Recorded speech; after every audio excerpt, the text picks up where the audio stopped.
Hi guys, Kim here. Welcome to Backyard Blooms. In today's video, we're going to prune my roses since it is early January and it feels like the 60s and I have not had a chance to prune them back at all. We're not going to give them a hard prune until around Valentine's Day is when I like to prune my roses here in Zone 8, Charlotte, North Carolina. But when you look up Google and it tells you when is a perfect time to prune your roses, it says late March, early April. So I'm just going to prune them by 1/3. Like I said, I'm not going to give them a hard prune, but I'm going to turn the camera around and we're going to talk about why it's important to prune your roses. So you can see that my roses, these are about 2.5 feet right here on my Sprinter boxwoods right there. And these are my David Austin roses. This type of variety is called Boscabel, and I have not given them any kind of pruning since this past summer. So like I said, I'm not going to give them a hard prune. We're going to do that in mid-February or early March. When you prune your roses, you're helping by preventing dead canes or diseased canes. It helps improve air circulation. It reduces the spread of disease. Pruning the bush allows more energy to create beautiful blooms. Pruning is the vital health to a bush.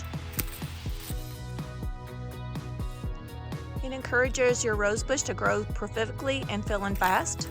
It's impossible to kill your rose bush by pruning it too much. The only thing that you want to stay away from when pruning is do not prune into your graft, because you might get a different type of flower than you originally bought, and this is what the graft looks like. So if you do not prune your rose bushes, it will not push out new growth. So here in my rose garden, I did prune these back, and like I said, I do not want to confuse you. I did not give them a hard prune. I just literally cut the canes off that were too long and shaped them up a little bit. So these are Boscabels, and this is Gabrielle Oak. When I prune these back, they'll probably be the same length or the height as these boxwoods right here. And back there is Eustacia Ave, and panning across here on this other quadrant right here is Alexandra Kent. And just to kind of give you perception of how much I did cut back, this is the other roses that I have not touched yet. So you can tell the difference between those long canes that haven't been touched yet versus these canes that just have been pruned up a little bit. So I know you guys that are way up north and you've got 4 feet of snow, I'm so sorry, but when your snow finally melts, then you should be able to prune your roses back just like this. And then you wait to get a hard prune. For me, I'm gonna do mine around Valentine's Day. That's an easy way for me to remember. But for the rest of you guys, it might be March or April before you're able to prune your roses to give it a hard prune.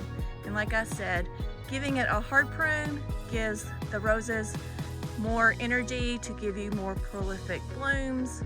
So like I said, it's very vital to prune your roses when it comes to early spring. It gives them more energy to give you more gorgeous blooms, and it helps prevent disease.